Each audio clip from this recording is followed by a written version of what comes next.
Welcome to the Stu and You Podcast, episode 40, special guest, Topanga. Yeah, that was really my best effort, guys. So let's kick it. That's perfect. As I said, nailed it. As I said before we started, like most of our guests do better than us at introducing our podcast, which is saying something, I think. You don't have to make me feel better about that. The energy will come. Yeah. Yeah. Definitely. So Topanga. Well, it's lovely to have you on. Welcome. Who are you? Why are you here? Thanks for coming to my podcast. Yeah. How do you know Stu? Let's start with that because I feel like that's quite an interesting story. Okay. Tom with the goss already. First question. Right after that, let's just get it out. So I was talking to somebody about Canada and what the men in Canada might look like if they are better than the boys in Brooklyn. So jokingly changed my location. Was swiping, wasn't messaging anybody, but was getting a bunch of matches as a pretty girl does. No, I'm just kidding. I know, yeah, I get that. And I think it was like Stu and maybe like one other person because they had something funny on their profile, and Who was this other person? We haven't talked about this. Is this new information for you? This is new, yeah. I'm just trying to make you jealous. But that person basically just got like a comment that was linked to whatever they had put on their profile. For Stu, I just kind of came in hot and was like, listen, try not to fall in love with me. I probably have the messages on my phone still. Got them right here. I think we should have a quick little read. So I think also, just to provide some context, I was in Toronto at the time. So it's not... See, this is what I found interesting because you were in Canada, in Toronto, and Topanga is in Brooklyn, and that is like 800 kilometers, well, nearly 800 kilometers or something like that. So I was like, are you just both casting the net super wide? But now we know that the location was changed. It's also funny because I'm not Canadian, and she was purely on there looking for a Canadian and just matched with like... Only I could mess it up and find an Australian. I mean, I don't think that's hard to do in Canada, though, is it? No, it's not really. To find an Australian. To find an Australian from the mountains in Canada, yeah. So, first message, Topanga. Try not to fall in love with me. My roommate and I just wanted to see if men in Toronto were hotter than men in Brooklyn. And my message back was, what is the verdict you have come to? Playing real hard to get, obviously. And she said, I have decided that you specifically are hotter than these Brooklyn boys. Now, I must say, as someone fishing for compliments, which is really the only reason you're on dating apps these days, that is a strong opener. A very strong opener. Right. I had to catch your attention. Attention got, and somehow you ended up on a podcast a couple of months later, so it worked. Yeah. I also... Yeah, I mean, my response then was, well, how can I not fall in love when you're giving me compliments like that? And she said, see, I'm charming. This is going to be really difficult for you. So confidence straight up. The confidence is a key. It's all about confidence. A month and a half later, I responded. It was that much longer? It was that much longer. Oh, God. I was busy. I was driving back across the country. Like, see episode 36 or whatever it was. Yeah, exactly. Yeah, RE previous episodes. My response was, I realize this is a million years later, but I wanted to say I appreciated that banter. Solid start, perfect execution. Not sure how you're on an app like this and not in someone's lap instead. Not my best, but...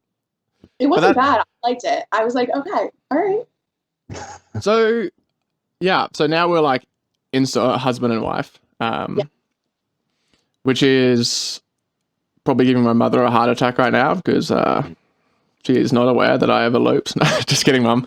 We're not. It's okay. It's okay. But I did think that it brought up a fun topic to discuss, which is that during a pandemic, I feel like dating apps have become almost like an area of finding emotional support and also banter, laughs, and good chats with a random stranger.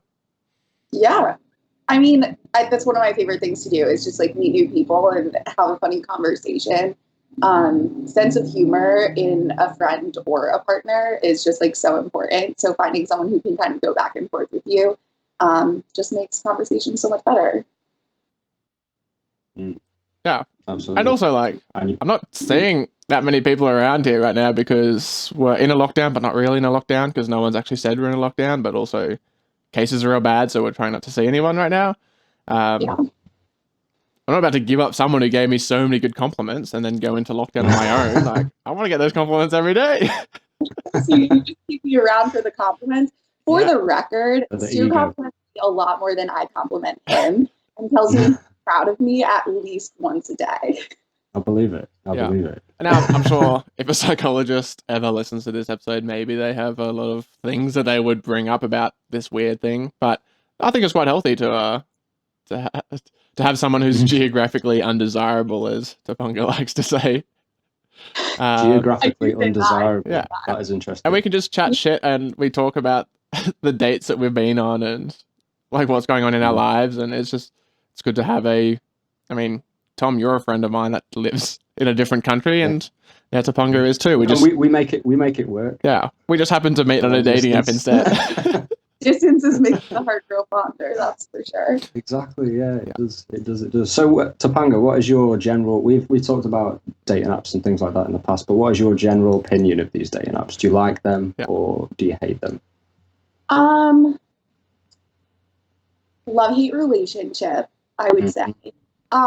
I know you brought up the point of like dating apps and being on them almost just for like the compliments and the attention. And I think that's a huge part of it. But I think I just genuinely like meeting people, meeting new people. And it just allows you to meet some people that maybe you never would have come across if you hadn't been on that app at the right time, right place kind of thing. Like you're not even based in Toronto, but you were in Toronto at that moment when I happened to change the location for myself. And we never would have crossed paths, but here we are on this podcast now. I think I look at it as slightly unhealthy. I think that it's a lot easier to form a false emotional connection. And to feel like you're getting attention from someone, that it's created like these weird relationships where I think people kind of like hop right into something rather than taking the time to really get to know each other. But I've met some really great people, and I've made a lot of friends. Clearly, I am single beyond my marriage to Stu. So I haven't met anyone that, is like head over heels, like wanted to hop into a relationship, but I think I've gotten a lot of funny stories and made some lifelong friendships out of these dating apps. So as much as I kind of go on them and I'm like, this isn't where I'm going to meet my husband, it's going to be in a bar or walking through the park or something like that. Who knows?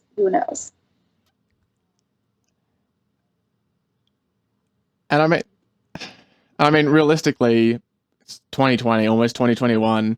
The whole idea of having to meet someone in person, bumping into them in the grocery store or at the bar, like, I mean, one, that's not going to happen right now. Like, you're not going to meet you don't want to meet a stranger right now. Like, you're trying to keep your bubble real small.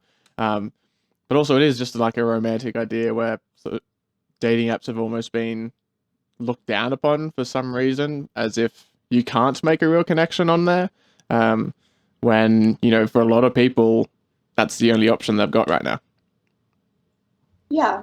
I mean, like I said, I've met so many interesting people with like different stories, different backgrounds. One guy and I actually started seeing each other and realized that we were like the same person, and became best friends, like inseparable.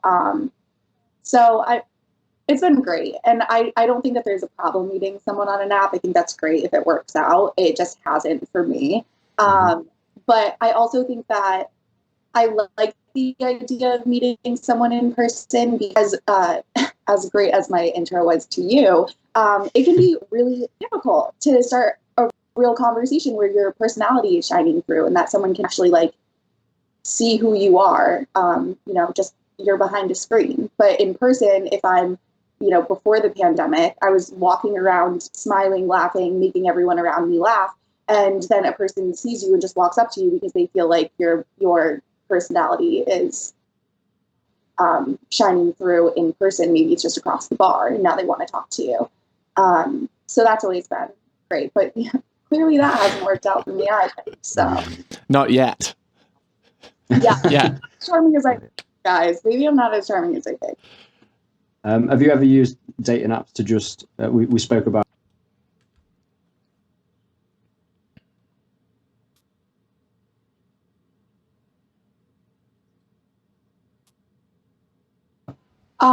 I actually, not really, but I did change my location to Chicago maybe like 2 weeks ago. And it really was like the people that I messaged, I was just kind of like, I'm not in Chicago yet. I'm moving there. This doesn't even have to be like a romantic connection, but it would be awesome to kind of like start getting to know a few people and maybe we could go grab a beer. I'm going to need friends more so than I'm going to need a boyfriend. So, so I met one really like nice guy who was like, yeah, no, totally. I won't be around for the holidays, but I'll be back and we can probably hang out.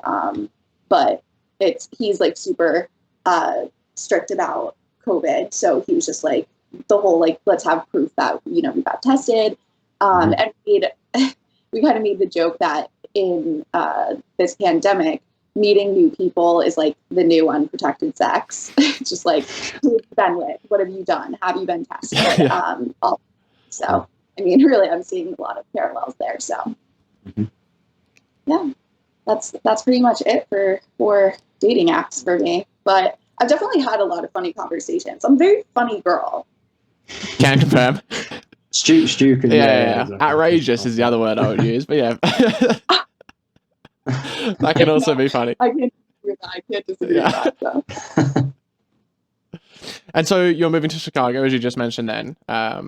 So where did that decision come from? And I guess, what is life like living in the US to start with? And then Brooklyn to Chicago is going to be a bit of a change. Yeah.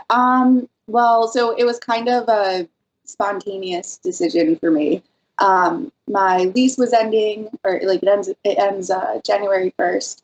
And my roommate and I just kind of started talking about if we wanted to stay here, what we were going to do. The city obviously looks a lot different right now. And it's not the New York that I think a lot of us love and know so well. And it's still amazing, but it's just not the life that we used to have. So I think that started having a lot of people, probably in any major city, you start thinking like, should I just like move home and save some money and just, work on myself and not necessarily be like dishing out all of this rent. But we got chatting, decided that we thought we were going to leave. She's going to travel for a little while. She's going to go to Mexico for like a month. And I was like, okay, maybe it's time to really sit down and start thinking about what I want. I'm 26 and my deepest connections are friendships right now. And as you guys have proven, even meeting Stu in the weird way that we did, distance isn't really an issue. Like you can still communicate, you can still be in contact, you can still be friends. Of course, I have my mom here too, but an hour and a half flight isn't really a big deal. And I never thought that New York was going to be my forever home. And so now that I'm in my mid-20s, maybe getting towards the later end of my 20s, and I don't have these major things like a marriage or children, if not now, when, I guess. So do you feel the pressure of that to achieve those things? And do you think that pressure comes from society? Is that societal pressure? I don't know that I feel a pressure. I think I did when I was younger. I think that's something that a lot of women grow up feeling is this biological clock ticking. And it's just like very loud up here.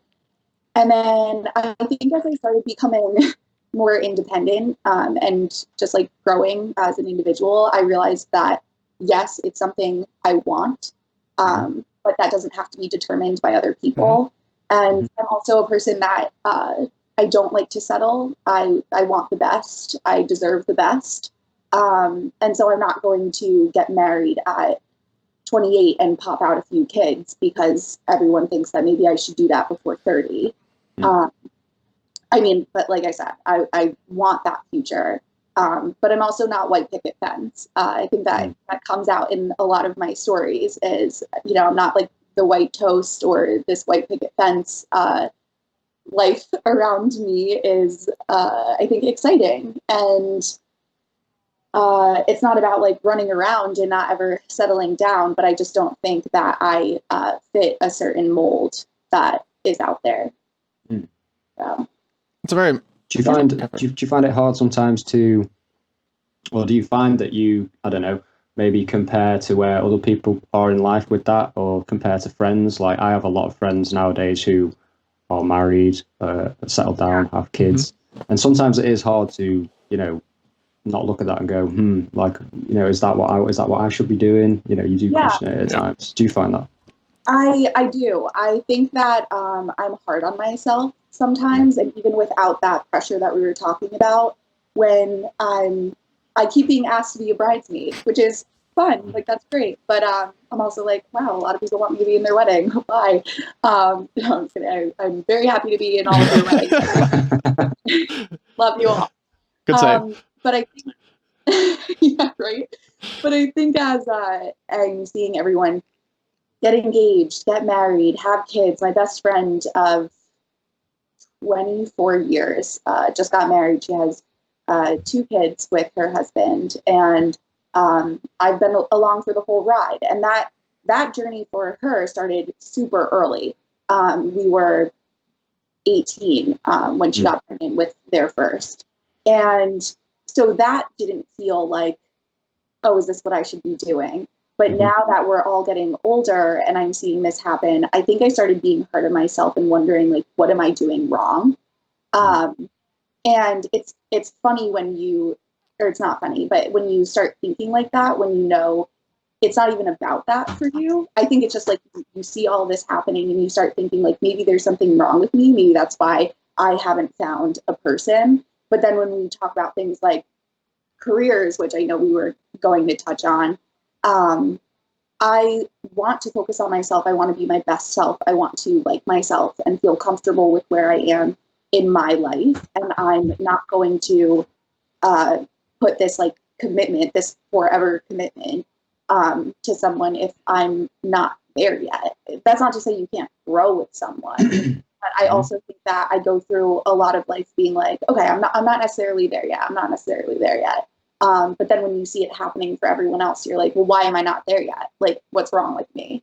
So yeah, I guess that's a long-winded answer to the societal pressure. But yeah, no, I guess I don't really feel that, but I definitely have my moments where I'm like, could I be doing something better? Yeah, I mean, and everything's a toss-up, right? Like it's very hard to know what. Like, is the grass actually green on the other side, or are you just looking through rose-tinted glasses, right? Is there anything that you do to help reassure yourself in those moments where you are questioning, like, oh, maybe I should have stayed with that person, or maybe I should be looking to get married, or... I think I remind myself that I make decisions that I feel are best for myself. I dated someone for like 3.5, almost 4 years. One of the best people I've ever met in my entire life. And when people ask me why it ended, because nothing really happened, like it ended. I broke up with him. And I think so many people watched it and were just like, what happened? You guys were the perfect couple. And it was just that we were not in love with each other anymore. Like I loved him, but we were not in love with each other. And we needed to start growing on our own. And yeah, there are a lot of times now where I think back at this relationship I had in my, I guess like late teens, early to mid 20s. And I'm kind of like, what were you thinking? Like, why would you leave them who really like cared about you so much? But then I just remember that I was holding myself back. I was completely holding myself back. I wouldn't be the woman I am today if I had stayed in that. And so I think I just remind myself that I make these decisions because I want to have the best life for myself. And I wouldn't be me if I had stayed. So it's just kind of like checking in on yourself, I think. Yeah. And not being so hard on yourself, I guess, and going at your own pace as well, which is important. So sorry, we went off on a little bit of a tangent there. You were talking about the spontaneity of moving to Chicago from Brooklyn. So is that because of work, or is it just because Chicago? It's really just because Chicago. I did want that fresh start. It's like you said before, like, oh, you're just really going for it. Like, I don't know anybody there really. Maybe a few coworkers that I've not even necessarily met in person, but maybe like emails or phone calls. But I think it's just time for a fresh start. Like maybe sitting down and checking in on myself. I feel like I haven't been doing that enough lately. I feel like I've been living a lot of life doing for others, whether it's in my career or just the people around me. And that's not like a woe is me, like I don't care enough about myself kind of thing, but it's, and I love how I show up for people and how I show up at work, but I need to do the same for myself. And I think being here isn't allowing me to do that anymore. So if I separate myself from this comfortable life that I have, maybe it'll force me to be a little bit more honest with myself about what I want and get that fresh start that I need. So part of it is about stepping outside comfort zones. Yeah, I think I have a little bit more growth left in me. Do you think it's important to step outside your comfort zone? Yes. I think that plays into some of the things I've already said, like that I was in a very comfortable, loving 4-year relationship, but and I could have stayed and I would have been happy. Like I would have been, or content at least. Like really for the rest of my life, I probably would have been like, this is dope. And like had kids and lived a very comfortable life. But I like who I am now more than I liked the girl who was just kind of like skating by. And you wouldn't be on a podcast. Obviously. You don't know that. Yeah. All right. This conversation is great because we are literally like walking our way through all of our previous episodes and all the big topics that we've discussed. So like we had a guest on, one of my friends, Claire, and she and I talked a lot with Tom about moving to Canada, for example, and just wanting like a big fresh start to sort of like reset your own priorities in life and give yourself that chance to like step out of your comfort zone, step away from the things that you know, so that you can really focus on figuring out what it is you want to prioritize in your life, like where your values lie. And so I think a huge change in life can definitely do that for you. It doesn't mean that you didn't like the life that you had before that, but life moves on, right? And you need to move and grow with it. So yeah, I'm excited to see where you end up after this big old move to Chicago. Me too. I mean, can you imagine if I just like moved to the Midwest and never come back? I think people would be shocked. But yeah, you moved the wrong way. Most people move to New York, not back like, to Chicago. Out of here. So how? That's a good point. Like, how has living in New York been? Have you enjoyed it? Is it like the pros movies? And cons? What are the pros and cons of being a human of New York? Oh gosh. Pros, I guess. I mean, just like an amazing city. The excitement, the energy. It's amazing, and there's so much to do and so much to explore. And I keep mentioning the career, but it's a great place to start building your career if that's what you're interested in. And I think I've just loved this little family that I've created here. It's a group. It used to be a group of like 15 of us, and we were legitimately like all best friends. Like everyone, we just loved the hell out of each other. And a lot of us, it was about half of us were from college. I went to Marist in upstate New York, and we kind of like built out with like pulling a few people from home and stuff like that, and built this awesome family. And it's so cool to live in this like fast-paced city with all of your best friends and like go through your 20s together. So that's been really great. What I've loved the most about New York is the people that I've come into contact with. Cons is the excitement and the energy. It's go. I think you forget to do the checking in on yourself. And it's very easy to just get wrapped up in everything around you.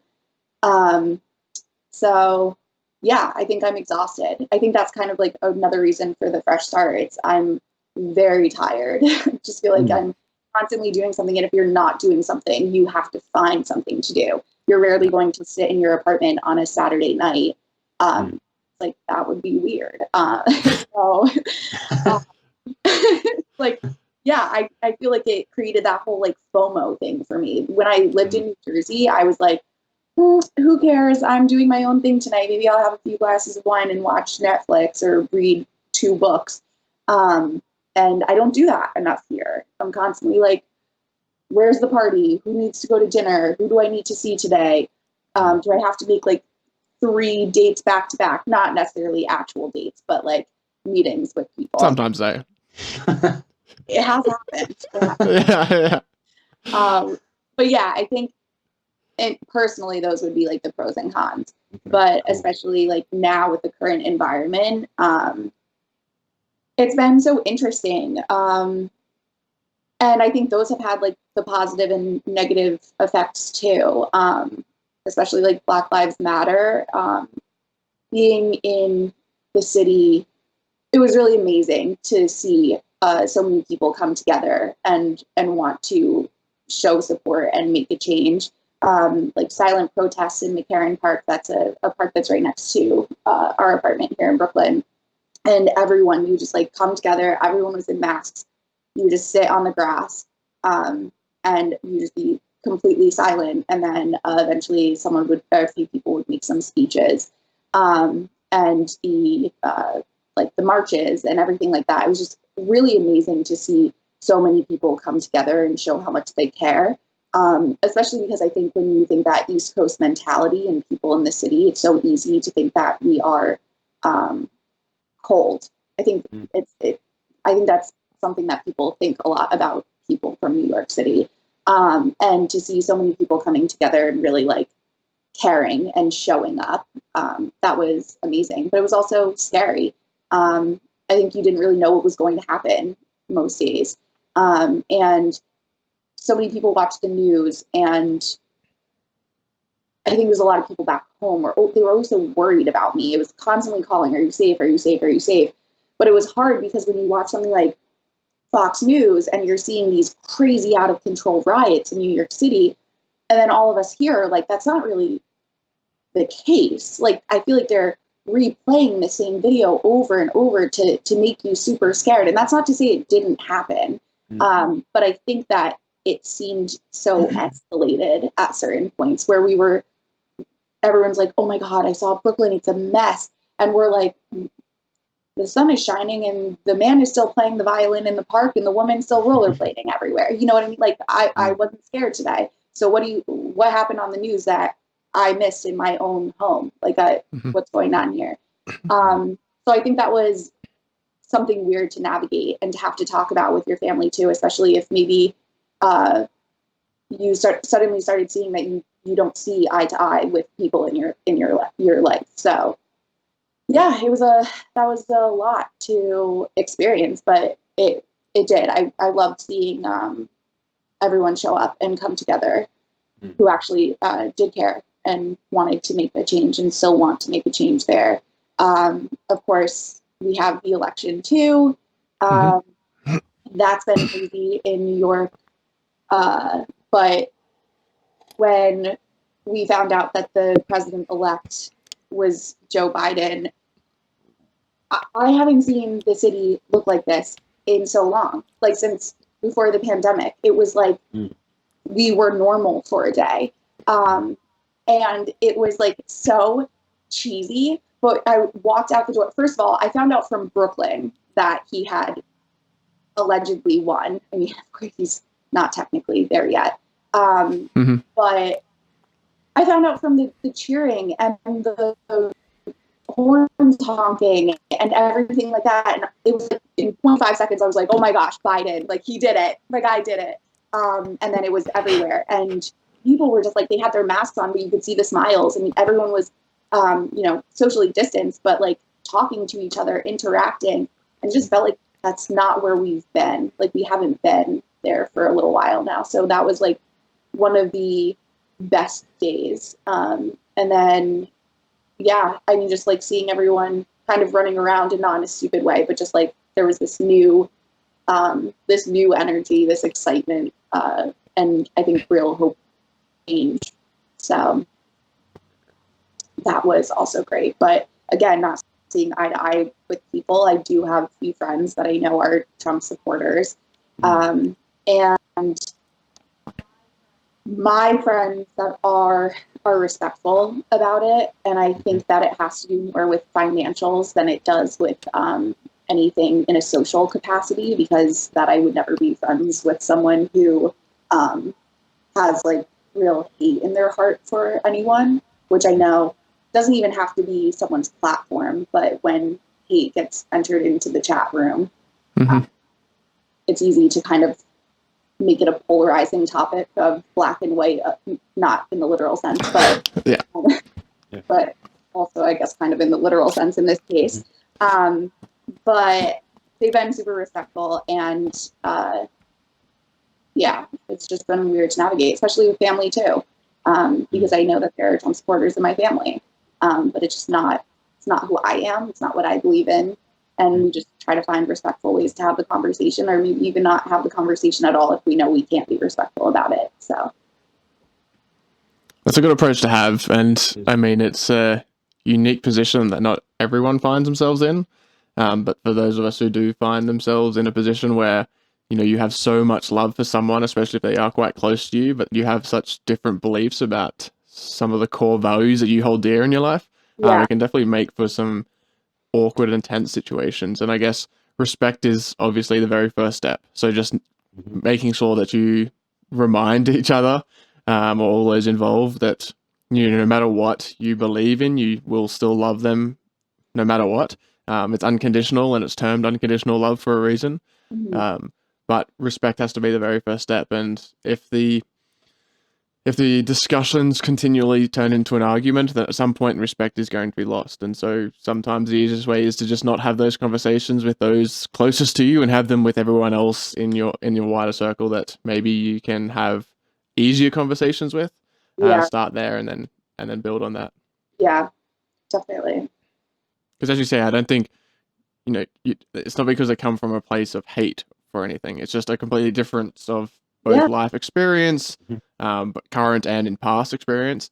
You know, different beliefs as to what is important, and, you know, where their values lie. They can be slightly different, and no one's lived the exact same life, right? So you can't expect someone to have the exact same opinions, beliefs, and values as you do.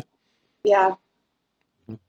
So is that something that you found with your family, Topanga, that you've had difference of opinion, political or otherwise, you know, over Trump and the US election?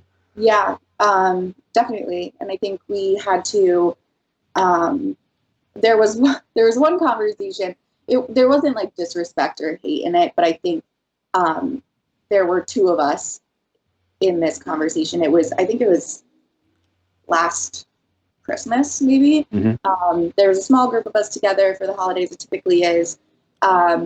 And a lot of people in the room are Republicans and do support Trump. Again, at least in the financial aspect. And then there were two of us who were not in support of Trump. And the conversation took that turn where two of us had to be like, it's fine if you believe in the financial aspect of it, if this is fiscal for you, like, okay. But our values are saying that the social aspect has to be more important than that. And I think we kind of laid out all of these different things that we think just make him not a good leader. And I think it was like hard for them to digest, because it's so easy for people to do the like innocent until proven guilty, all of those things. It's like, okay, well, if we want to put it in terms like that, like, is a murderer not a murderer because he didn't get caught yet? Like, I don't understand. And not calling Trump a murderer, but you know what I mean. And so it kind of became a more explosive, an explosive conversation on Christmas, which, I mean, alcohol definitely helps there. That eggnog gets you. The fuel to the there's a lot of drinking in my family, so like turn up. So yeah, it definitely was like more of an explosive conversation. And now as we move forward, we've been able to avoid that a bit more. And I think people understand at least where I'm coming from or that other individual was coming from. But yeah, sometimes again, when alcohol is involved and you start having looser lips to be like, something can be said that offends someone and it takes a little bit of an ugly turn. But I think we've been doing our best. We try. We love each other. As you said, Stu, it's unconditional. So just because you don't always see eye to eye doesn't mean that I think they're a bad person. Maybe we just have different beliefs in this section of our lives. So. Exactly. That's one of the main reasons why I know I was keen to do this podcast, is because it kind of came off the back of the election here in the UK. And people were just basically throwing shit at each other. No one was listening to anyone. There was no proper intellectual discourse or respect. And so I completely agree with all of those things. And it's important to have respect, even when people don't agree with you. It's fine. They don't. You know, not all supporters of Trump are, you know, xenophobic or racist or anything like that. They have legitimate reasons, because maybe they feel let down by Obama and the Democrats before, and there are legitimate reasons for that. What do you? I mean, it's probably quite obvious, but what do you think of Trump's current conduct at this moment in time? Yeah, I think I think it is pretty obvious. Not his biggest fan. Don't even know I would put myself in a category of fan. Yeah, I don't even think that it has to be things that are super recent. It's everything. It's just like constant. And I'm always so tired of hearing the argument too of like, oh, well, he just says it like it is. Like, no, he says it how it is for himself. And I don't know why so many people, I don't know, put him on this pedestal of like, he's so great because he has money and he does this and he made me money. Like, great. I'm glad that our country is burning down right now and you're just happy that the stock market is doing okay for you today. So, yeah, I think I won't get too overly political about Trump and exactly how I feel about him, but I think I've made it pretty clear. So, okay then. So as Biden's, you know, it looks like, you know, Biden's going to win and be the president-elect. Does that give you hope for the future? Yeah, I think it's almost like that idea of like the fresh start. And I guess you can't really necessarily have a fresh start after everything that's happened, but I'd like to believe that we can all try to take that step forward and start growing together and start trying to understand each other rather than constantly seeing someone with a differing opinion and wanting to just hate them right off the bat. I think it just touches on the idea of respect and wanting to grow as a country and do something that's going to benefit all of us versus select few. So yeah, I'm hoping that we can move toward a more loving and peaceful country because it hasn't felt that way in a long time. Are you also feeling that you talked about the solidarity that you saw with Black Lives Matter and the people, you know, attending protests and things like that? Are you buoyed by that kind of solidarity, I guess, and people coming together in that way? I mean, yeah, I would just rather have everyone be able to be more like me. Brilliant. Guys, come on. Good halfway. I want us all to be able to treat even those that we don't know as like someone that we know. Like, you don't need to know someone's whole life story.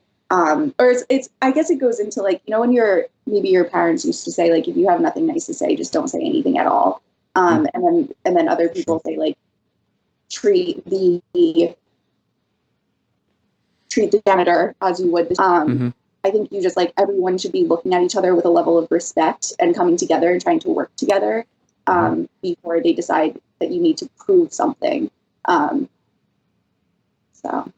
I guess that's where I say I just want I want the solidarity. I want everyone to like come together and actually respect each other and try to understand. And it's like a conversation, you know, you're not really having a conversation if you're talking, but you're not listening. And I think a lot of people don't understand that. It's all about communication. You're not communicating if you can't hear what someone is saying and actually digest it. It's really not worth speaking if you aren't going to try to understand what's coming out of someone else's mouth. And I can't stand having conversations with people who sit there and you can tell they're thinking about what they want to say next rather than taking in what you're trying to tell them. And I think that's why there's so much miscommunication and so much hatred in the world, because even with like Black Lives Matter or any other topic you want to take, it's so, people are so quick to be like, oh, I hate cops. Or, well, they're all criminals. Like, no, that's not accurate. Systemic issues exist. But that doesn't mean that because a man or a woman is a cop, that they're a bad person. I think there's been this like weird mentality of like, let's just attack everyone as a whole rather than looking at people in an individual manner sometimes. And that's kind of gotten ugly around here too.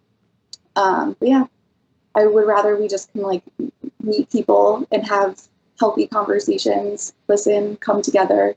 And if someone gives you a legitimate reason to not like them, then cut them out of your life. Move forward, do something different. You don't need to like get this mob mentality of freaking out and hating a whole group of people when you don't know that group or anyone in that group. For sure. I mean, it makes sense. Doesn't seem like you're asking for too much. You wouldn't think. And so in the spirit of differences of opinions and respecting each other's choices, we have a bit of a difference of opinion. Is this a segue? This is a segue. Yeah. Yeah, this is one of Tom's brilliant segues that I'm just taking control of right now.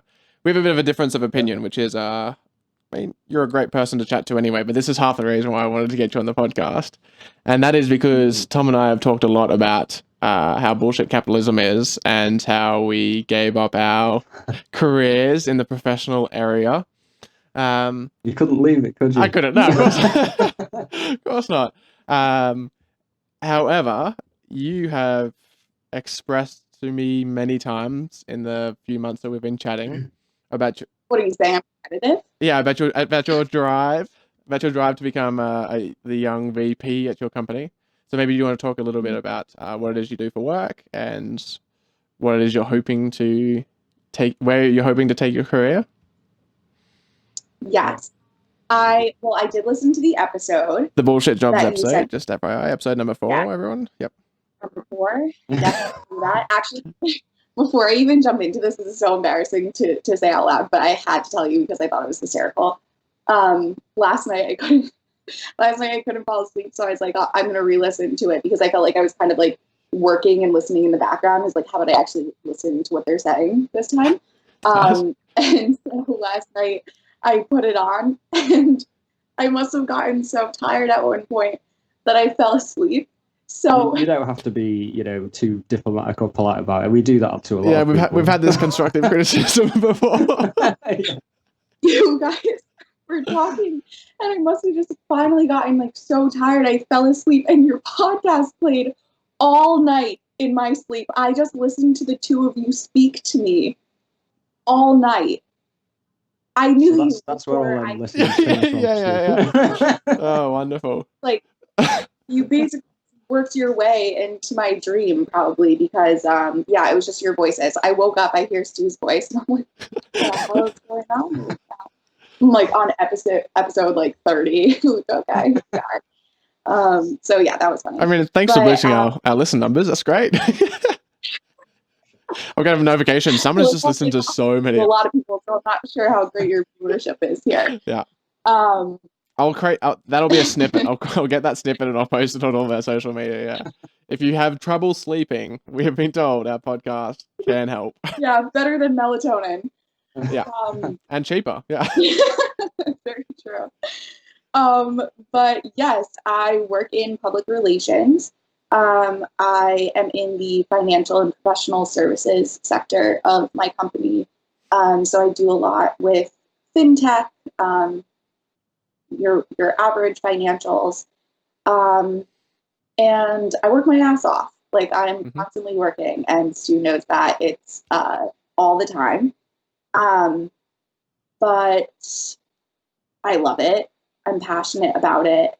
I'm trying to think of exactly where I want to go here. Yeah.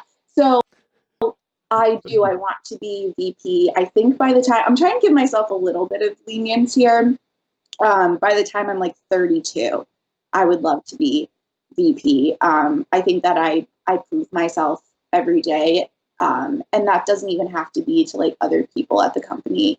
I think I show myself every day that I can do something new, which is awesome. Like you get a task that maybe you think you're incapable of completing, and maybe that's like writing an article on artificial intelligence. And I went from food to financial and professional services, which is a huge jump, obviously very, very different.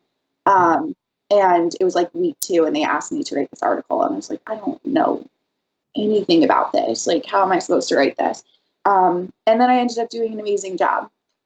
And I was like, okay, I think that was like the moment where I was like, you can succeed here. Like, you can do this. You just have to try. You just have to do your research. You have to learn. You have to grow. So yeah, I guess as I've continued working, I've just kind of like realized that that's something I want. I think it would make me feel good about myself, but I think that's where the difference of opinion might not be as different as you think. Come on, we're going for juicy goss here. It's not, Okay. for me, it's not. Hold on. I've been dying for some conflict. You posted something on. I took a screenshot. Oh no. Dangerous. Here we go. To bite you already. Oh, here we go. Yeah. I'm pretty sure Instagram's already half blocking my account already because of the political post. So this will be great. Yeah. Everyone, Stu posted, we need to stop glamorizing overworking. I knew it. Absence of sleep, good diet, exercise, relaxation, and time with friends and family isn't something to be applauded. Too many people wear their burnout as a badge of honor, and it needs to change. I don't think that this is wrong. I think that it can become a bit of a black and white issue for people that I think is a lot more gray. I don't think that a lot of people who work all the time are trying to glamorize that or wearing burnout as a badge of honor. I think that if you're passionate about what you do and you're good at what you do, and you have to put in that extra effort to do something for yourself that's fulfilling for yourself, but also feeling like you are helping others, which takes it back to episode 4. I think that's great. And I think you should be proud that you work so hard and that you're accomplishing things for yourself, even if that's just like a goal that you're setting for yourself. This promotion I got, not this past Monday, but the Monday before, it's like, I'm tired. I work all the time. I will jump in knowing that I have to work until 8 p.m. And if I see someone 3 levels below me struggling and they're going to be on until 11, then I'm going to work until 10 to make sure that we can both sign off at 10 rather than them work until midnight. And I don't think that that's glamorizing anything. I think I love that I show up for people and that I'm trying to help make a difference, even when it's for corporate America. And I think that's great. And I should be proud of myself for working so hard and getting that promotion. And now I have one level between me and being a VP. And I'm 26 years old. And it's going to be really nice when hopefully in my 30s, I'm able to kind of take that step back. And I don't necessarily at this capacity. And I'm able to put focus on the things that we talked about before, which is hopefully getting married and having children. And I don't want to be a working mom that feels like I have to put pause on family because I need to work to have food on the table for them. I don't want to compromise that part of my life for me. So I'd rather work my ass off now when I don't have ties to 100 different things and I don't need to be the best partner for someone and I don't need to raise someone and create a good person. I'd rather be tired now and be able to put my focus on two things in the best way. And that's why I think it's okay to wear that burnout as that badge of honor, because I work hard and I work so hard because I'm doing something for someone else and I'm doing something for myself. So yeah, I don't have to work until 11 every day all the time. And I don't have to work on Sundays, but I do because I don't want the 21-year-old who just started his or her career to feel like they're going to have a mental breakdown because they have so much on their plate and nobody else is raising their hand. And that's not everybody. That's not what that, I think it was a tweet that that screenshotted or shared and then put up there. I don't think that's what that tweet is about. And I don't think that every single person is burnt out because they're doing what I'm doing. I think there are people who just literally will, sit at their job and it's all they have and it's all they want. And that's just what they're going to focus on. And then they're like, oh, why don't I have other things? That's not me. So I wear it as a badge of honor because I think when I'm passionate about something and I know I'm helping other people and I've set goals for myself and I'm reaching them and I'm going even higher than that, that's dope. Like, good for me. I deserve to recognize myself. And I like when others recognize me in that portion of my life too. Yeah, that sounds great. Drop the mic. So the work that you do, is that something that you always wanted to get into? Is that something that you study towards? Do you feel like it's good for yourself and good for society and things like that? Does it fulfill you? I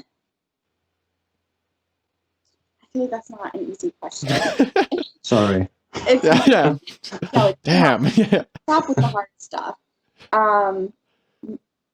No, I actually went to school originally to be a high school English teacher. That is what I wanted to do. I thought that would be so cool to make or help people be passionate about reading and learning and talking, opening their minds to other things. I thought that was great. And love teachers.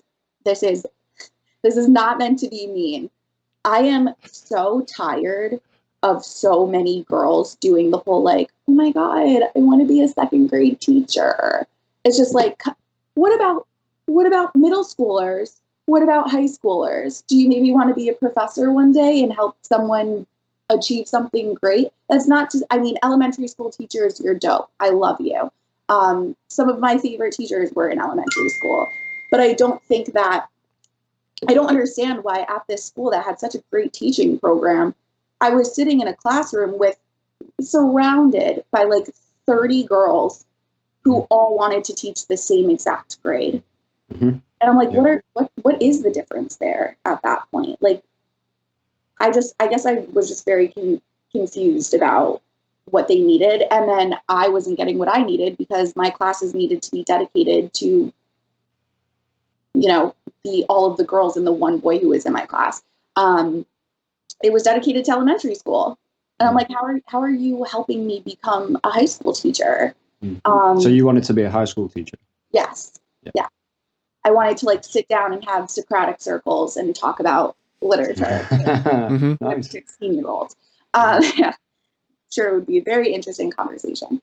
But yeah, that's what I wanted to do. And when I wasn't getting what I needed, I decided to figure out how I could maybe pivot a bit and figure out there was something else I could be passionate about. So I sat down, had a few conversations, and came across public relations, where I was going to be able to I was going to be able to read. I was going to be able to write. I was going to be able to talk. I was going to be able to help other people learn about things.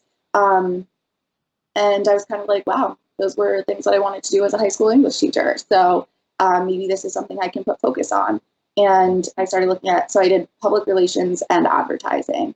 I think I just like naturally fell closer into public relations. So that's what I decided to pursue. I started it off with the food industry. So definitely not doing anything too crazy to make a change. I was representing, Peeps, like the Easter candy. Oh, all right. Yeah. The little chicks. I used to represent them, and it was so much fun.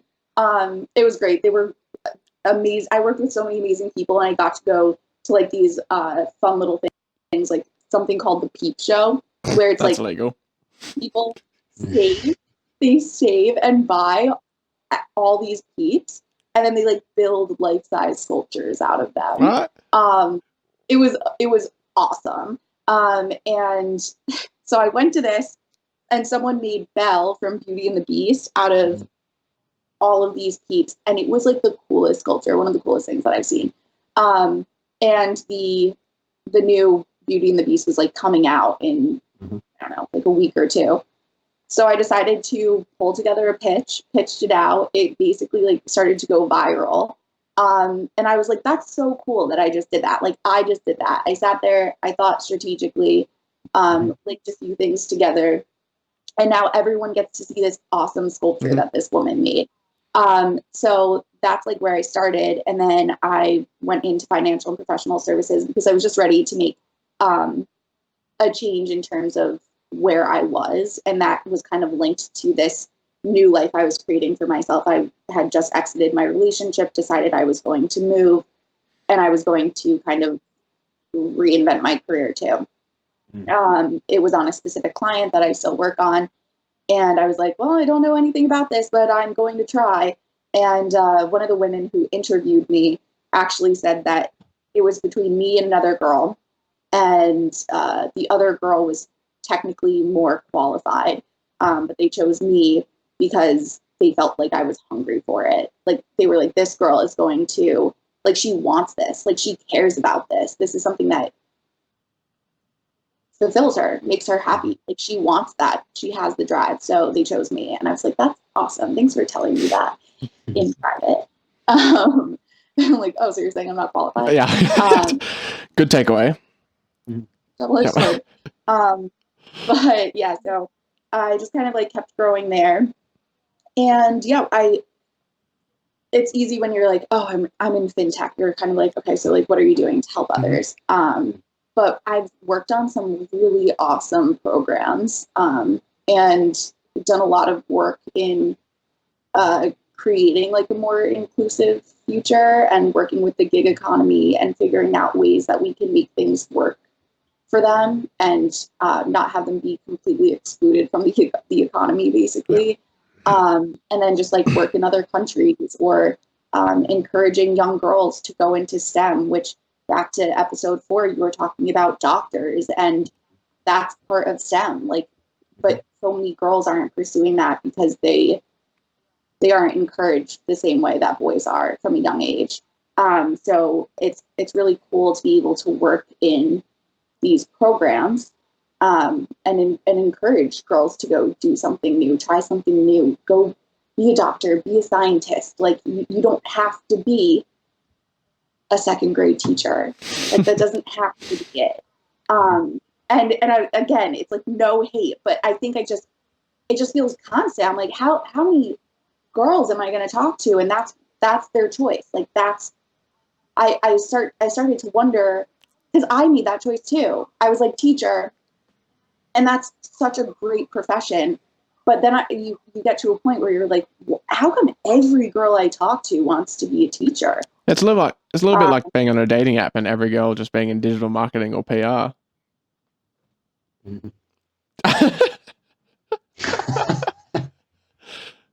Yeah.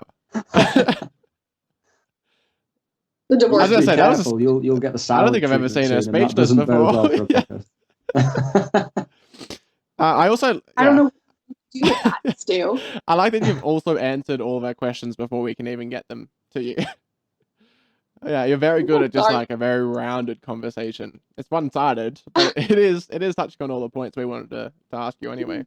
I mean, well, I am in communications, like every other girl on dating apps, Yep, right, Stu?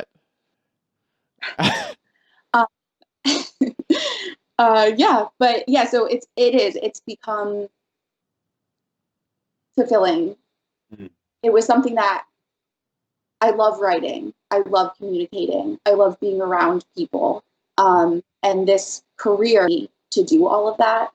And then when I moved into financial and professional services, I started being able to do things that, I couldn't do in the food space. I could start helping on programs on, announcements, different launches that might actually benefit people who do need some kind of aid or do need to be included in the economy or do need that extra push because maybe in school their chemistry teacher isn't turning to them and saying how amazing their product is in comparison to the man that or the boy that they're sitting next to. It's been really cool. I've met a lot of interesting people, and I think that is fulfilling for me, and I think that's why I work so hard for it, because I'm like, I do feel like I'm doing something, and it might not be, I don't know, as life changing as other people's careers might be, but I like it. I like what I do. I'm happy with what I do. So, and that's the most important thing. I think of everything you've said to summarize. While I joked about us having a big difference in that you're working really hard now and all of that, I mean, most of it's just for just the jokes and just for a bit of entertainment on a podcast. But, like our main difference is that I've sort of decided to live life now and sort of balance out long term that like I live more of my work balance now and I'll be working for longer, whereas you're hoping to work harder now so that you can have more of your life, I guess, in a few years' time. And I don't think either approach is wrong. I mean, I've definitely had plenty of discussions and sometimes even arguments with friends about which way is which. And I think the only issue I see with your approach, and when we go back to the screenshot of mine that you so brilliantly shared, it's only an issue if someone hasn't taken the time to sit down and figure out where their values lie and hasn't taken the time to figure out like why exactly they're in this career, and also whether or not they're actually working for themselves or for other people. And it seems like you're definitely working so hard because you do care about other people and you're not doing it for the hustle, hashtag hustle life. You're not doing it for yourself. You're not doing it just to make money so that you can live in a mansion and, fuck the rest of the society. yeah. I think that's also why you struggle so much to understand why people can support Trump when, you can understand from a financial level why they might support Trump, but for you exactly, as you said, like so many other societal issues need to play a part more so than your own selfish financial needs, right? Yeah. So I think that's the issue I have with the hustle life, and when we talk about bullshit jobs, a lot of bullshit jobs are purely individual selfish sort of choice for a lot of people, but you've obviously taken the time to really reflect on where your values lie, what is valuable to you, and what impact you can have on those around you. Yeah. I mean, Tom, I told Stu that I worked so hard so that he could, I could take care of him. And yeah, I'm definitely, what is it, the handbag husband? yeah, and Arm candy, yeah. we could retire and travel. And he was like, "We're never going to be able to retire." I was like, "Okay, Stu, crush my dreams. Why don't you?" But Yeah, yeah, I'm a bit more of a. that's the I'm a bit gift more, portion of me. I just want to take care of my husband. yeah. Well, I that have a is bit more of a interesting. pessimistic outlook on whether or not people in our generation will be able to retire.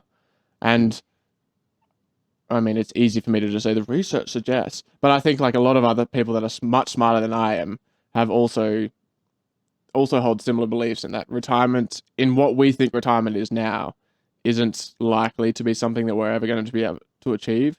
Now, whether or not society gets around to figuring out socialism and whether or not we can actually support people when AI and robots end up taking pretty much all of our jobs, and all of a sudden people are like, oh shit, like my whole self-identity is completely dependent on this one particular job position that I've had for 30 years.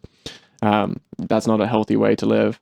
And that was my other big issue with bullshit jobs. And obviously, Topanga, you're very okay with big life changes and pushing yourself out of your comfort zone. And it's not like you're tying your entire identity to this one pursuit to VP by 32. It's important to you, but I think even just the fact that you're willing to move cities, not just for the career, but for yourself, shows that there's other things you value in life. Yeah, and it's like that loose goal. I don't want it to be my identity, but I think that it's great that I have like certain characteristics, like being driven and actually caring about something. Like that's awesome. Like I feel like so many people do just kind of like speak by sometimes, and I like those things about myself. But I'm allowing this goal to be kind of like a loose goal. So it was like by 30, and then one day it became by 31, and one day it was 32. Because I'm not going to force myself to get here and be mad at myself if I don't get there in time.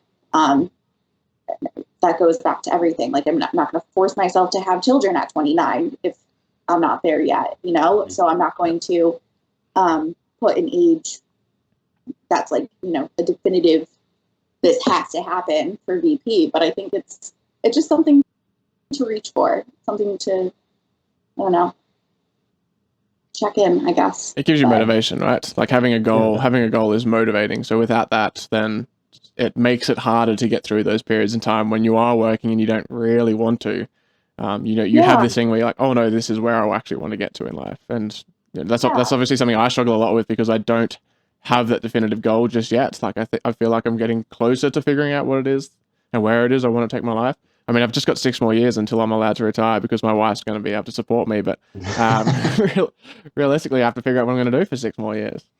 Yeah, that can't be the goal, Stu. That can't be the goal. What? Marry rich? That's been my goal for about the last 8 years, mate. That's my goal too. And then I got on Bumble and met Stu. Yeah, I know. Whoops. Personality that must be. That's why I work out so much, because my personality hasn't worked out. So I figure I may as well just like blind them with a good body until I can figure out my own personality.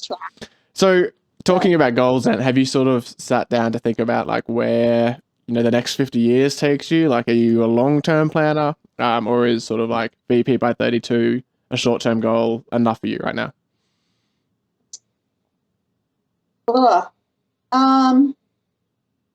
I don't think I'm planning super long term. I think it's pretty short term.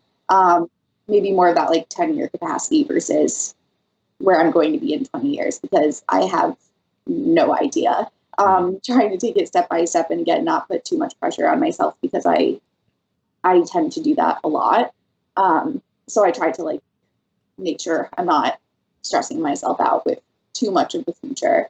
And that goes into like, I think it's great that you are living more now than doing what I sometimes do, which is future. But I'm trying to get myself to be a little bit more like that. So I think I'm just trying to keep it a little more condensed for right now.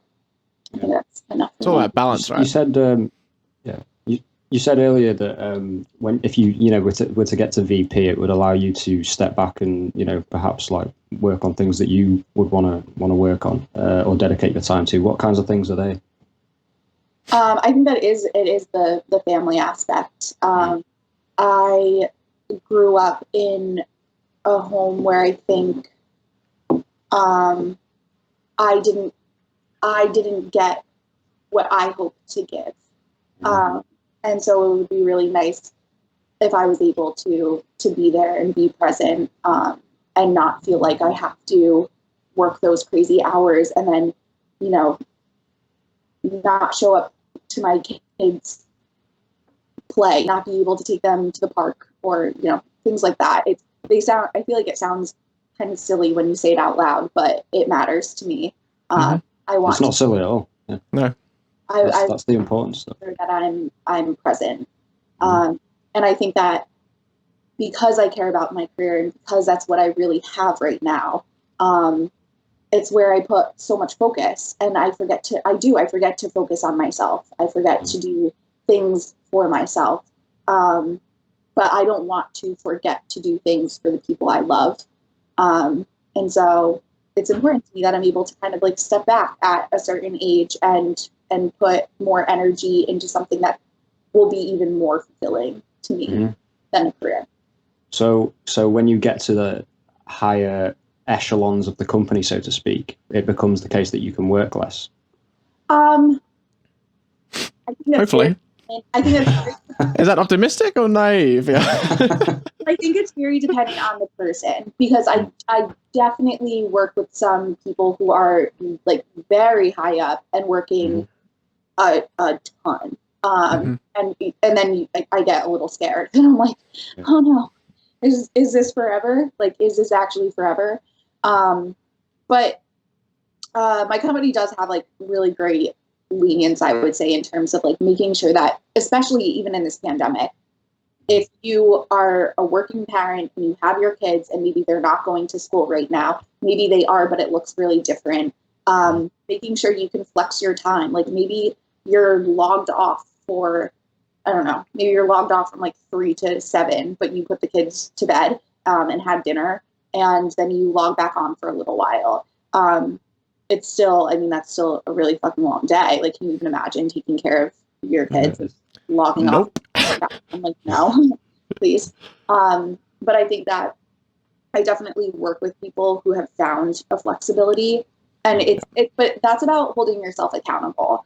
And that's something that I'm going to have to learn is, it's prioritizing and making sure you're doing what's important to you and I don't know, focusing on what's most important to you. And so, of course, if you have brought a human being into this world, I would hope that you would decide to shut your computer if you needed to, walk away and walk back at a better time. I guess to really answer your question, I'm not sure. I'm not sure what the future looks like when you get super high up, because I see people work tirelessly and I see people kind of do the, it's 5, bye. Yeah. See you tomorrow at 9. Yeah. I mean, hopefully the workplaces, especially after hopefully this pandemic, people will realize that flex time and, more flexible working arrangements is actually a good thing. I don't have a lot of hope. I've seen quite a lot of articles, especially just recently, talking about the stealing of time being the worst thing to come from this coronavirus pandemic. And Tom and I talk a lot about how much we hate the whole concept of like businesses own hours of your life as opposed to your output. Like they focus so much on like how many hours you're actually doing at your desk, more so than like, hey, did I get the work done? Cool. Isn't that enough? Like, why do I have to be here? Why do I have to be present all the time when I'm still getting my shit done? So, yeah. And that's really relevant in my career because I'm at an agency, so we're billable, and you have to hit this amount of time. You have to, or you're going to get notifications 100,000 times a day saying you don't have your time entered. And then you have to bill the client. So it's a whole thing. I mean, I wish I could just do the work and log off sometimes. Yeah. For a day, I'm like, okay, I've worked so much. Can I please bye? Yeah. But that's also what you were talking about there, Stu, is the link between productivity and wages as well. So whilst productivity has gone up and up and up and up, wages have kind of just stagnated, basically. Yeah. Which is what we say with the very many criticisms that Stu and I, throw at capitalism and things like that. But I think they are warranted. Because it seems, Topanga, that you're very nice and that you do help out your colleagues who need the help. Yeah. If they're going to be in a position where they're going to be working till like 11 and you see that, you foresee that and then get involved, I think that can be quite a rare thing to happen in a corporate environment. Yeah. I don't know if it's something that I've come across personally before, but maybe that's just who you are as a person. Yeah. Well, I'm a sponge. Like I think I just like take in everyone else's energy and emotions, and it like causes me to panic. I'm like, that's healthy. Oh, yeah. That's healthy. I know. Talk to the therapist. We'll talk about this later. It's just like I get concerned because I know that I've gotten myself in a really, really bad place before, like really, really bad. I actually got to a point where I was getting so stressed out with life, with work, that I started having gagging reflexes kick in. And I would find that I would get so really stressed, I would start to gag, and then I would end up passing out eventually.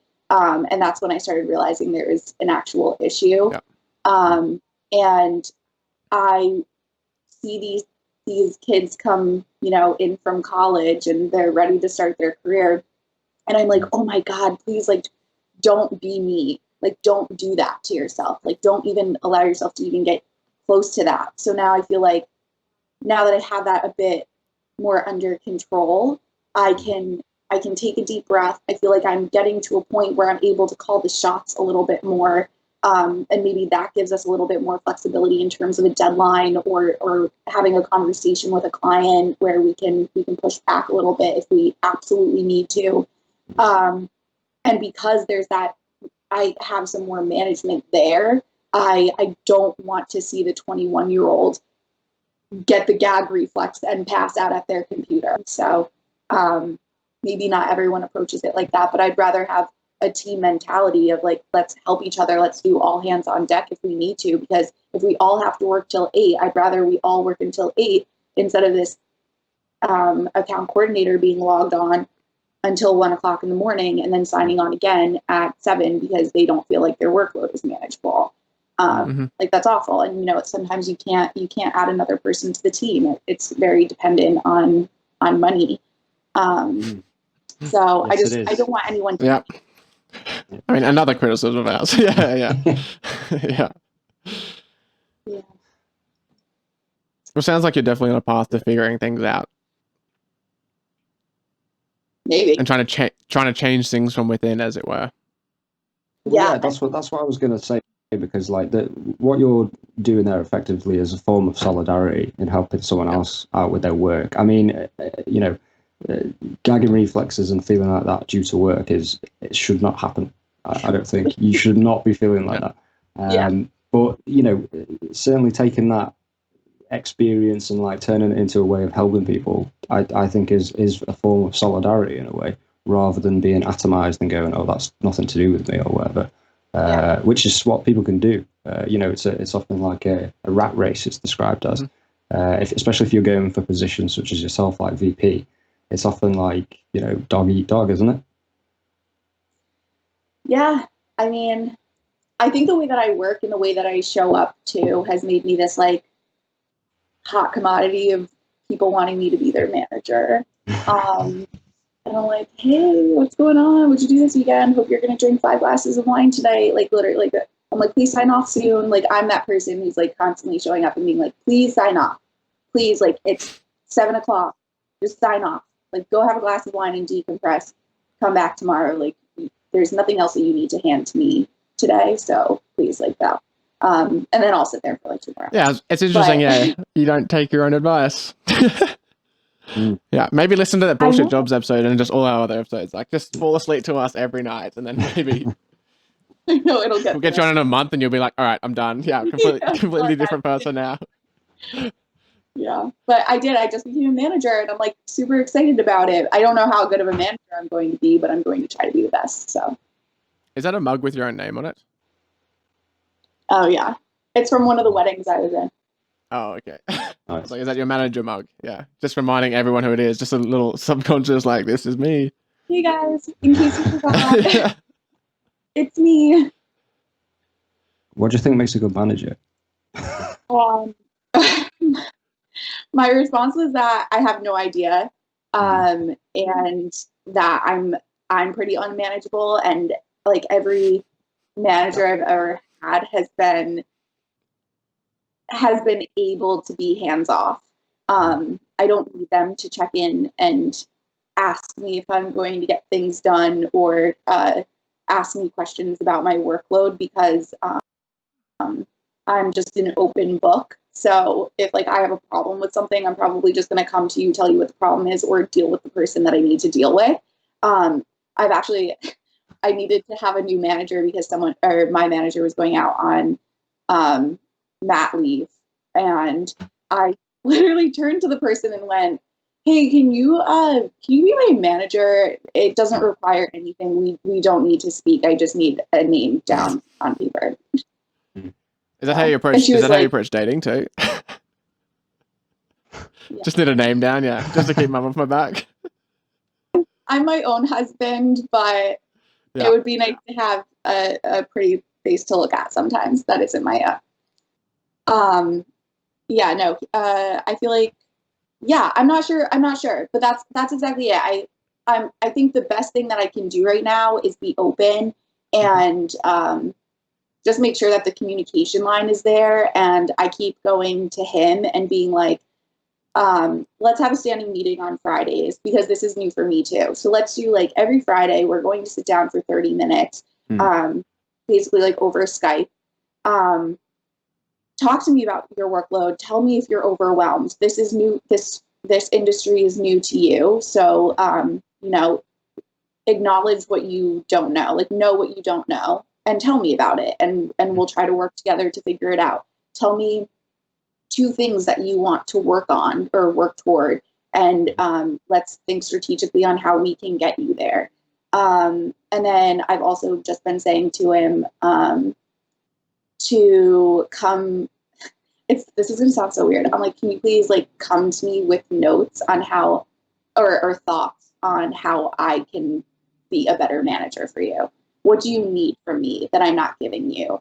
Am I being too overbearing? Like, do you not want to talk to me as much? Like, do you need me to like walk away for a few minutes, or do you need another meeting? Do you need me to talk to people for you? Do you need me to sit down and have you like send me a list of your priorities for the week and we can talk through it? Like, just tell me what you need and I am going to work to do that for you. And I was like, considering it just started, I was like, this is the early stage for both of us. So I can probably mold myself into that manager for you. And I'd hate for us to be 6 months in and you're like, this thing you've been doing since day one, it doesn't work for me. And it's like, okay, just tell me that day. Just be like, I can't work like this. Can we figure out a different way to do this? So I'm trying. So basically it just sounds like really what you're looking to do is empower them to make them feel like they have some sort of control over, the work and the way they do their work. But then you're also there to support them when they need it. And in building on that support, then I guess you're asking for feedback and then actually actively acting on that feedback. And I think in a lot of businesses, one, they miss out on the empowerment portion of being a manager. Like that is what actually makes someone a good manager, is that they tailor their experience and their management style to everyone in their team, because not everyone, like you can't just use a cookie cutter approach to management, right? Right. And for a lot of people now, like they want to feel like they have some sort of control over their own work and the way they work. And then the other piece that a lot of people miss is that they make these meetings and they ask for feedback and, they're like, how can we help you? But then they don't actually act on that feedback. So I also think it can be like daunting going into a fintech space when you don't have a lot of knowledge there. And it funny enough, he actually went from food as an intern to fintech. So he's basically a mini me. I'm just gonna like make him into me. Good luck. But I made a joke and now I can't remember what I said. I've been trying to be honest with him about the fact that like he doesn't have to know everything, and I don't expect him to know everything. Mm-hmm. That I'd rather he just like asks questions or admits to me if he's confused on something. And then I just admitted to him. I was like, oh, like he brought something up to me in our last meeting. And I was like, oh, fake it till you make it sometimes. Like, it might seem like I know a lot, but I Google search things a lot and read articles and then form some kind of an opinion or pitch. So I was like, we're all doing it. Yeah. It's really okay. But that is a big step for a lot of people too, is that like admitting that they don't know something. And it goes back to that support piece, like knowing that you're going to be supported if you come out and say like, hey, I don't actually know this. Like, can I get some help? I think in a lot of workplaces, I especially found that in my own work, all those years ago now that I think about it, you know, for some managers and for most of the workplace, I mean, I got lucky that I had some of the best managers in the whole place, but for a lot of people, they couldn't come out and admit that they didn't know something, and therefore they would just push ahead hoping for the best. And then when the mistake came out, they got punished for making that mistake, and they only made that mistake because they didn't feel like they were able to come forward and ask for help when they needed it. Yeah. I keep trying to, to everyone that's below me or at my level or above me, it's really that communication aspect of being like, this is an open, safe environment. Like, please just like come to me, because it also allows me, and this is going to sound kind of like, I feel like it sounds kind of mean, but I'm going to be really pissed off if you didn't tell me that you didn't know something, wasted the client's budget, wasted your time, wasted my time, and created even more work for myself when I'm already working these crazy hours. So if I tell you that this is an open environment and we talk about everything, and then randomly one day you decided you just couldn't ask me a question and totally messed up, that's when I'm going to be pissed. And I'm not an angry person. It's just like, that's something an angry person would say. Yeah, I'm like, I'm pissed off, but I'm not angry. Yeah. I'm just disappointed. That kind of that's thing. It. Yeah. So, well, hopefully people will just be open to me as I am. Right, though. I think you are right with that. And I think it's important. I think you can often go into like huge corporations and look up at the structure and see the management, and you think that they're experts in everything, but sometimes they don't even know what they're talking about. Even governments, like we've seen that everywhere, all over the place. The people who are in positions of authority and things like that just seem to be going, making things up as they go along. So I think fake it till you make it is a good, it's a good lesson to take from this episode for sure. As long as you're okay with asking for help when you actually need it. Fake it till you make it is dangerous when you just keep faking it, hoping to make it. And then all of a sudden you're the president of the United States. You know what I mean? Yeah. Wow. Good point. Yeah, exactly. So it's got to have the caveat that you ask for help should you need it. That's good. And on that note, I think we should should wrap things up. Although I'm sure we could keep talking for a very long time. I have a feeling we'll probably get you on the episode again, as long as I don't do anything to screw up this beautiful thing that we have going on here. Yeah, he hasn't been... The podcast with Tom, I'm talking about, obviously. He hasn't been doing a great job, Tom. You know. Oh dear. Well, I hope, Topanga, that you will come back on and tell us how your move to Chicago goes, and how you're settling in and everything like that. And it's been great to meet you, and we'd love to have you come back on the podcast sometime for sure. Oh, so nice meeting you, and our first date too. Loved it. I know. I'm so glad that we did this with all of these people listening. Yeah. I hope if we ever meet in real life that Tom is also there. Just sitting there. Just in there. Yeah. Just ask a question. Yeah, absolutely. But Topanga, I know I am so very proud of you and everything you achieved. I had to say that, obviously. I say it to you almost every day. And thanks so much for all of the amazing chats that we've been having, and especially this last hour and a half. I think anyone listening to this episode hopefully is learning a lot. And you've definitely had a very different experience to that Tom and I have had. And I know there's a whole bunch more about your life that we want to talk about, but I feel like an hour and a half is probably a good amount of time for someone about to fall asleep to listen to to three people talk. So on that note, if anyone has any questions, comments, concerns, suggestions, compliments for either Tom, myself, or Topanga, please send us an email, hi@tomstuandyou.com. You can follow us on Facebook, Instagram, Twitter, at tomstuandyou. And we have an amazing guest, hopefully coming up next episode. We were supposed to have her last week, but her kid got sick, so that's not ideal. But that's the risk you run getting guests on. First. Yeah, as you say, we are faking it till we make it. So far, it's a lot of faking it and not much making it. But we'll get there. We'll get there. Who do we ask for help though? You need to figure that out. Oh, there we go. Yeah. All right. Well, thank you all. And until next week. Catch you later. Have a good week. Bye.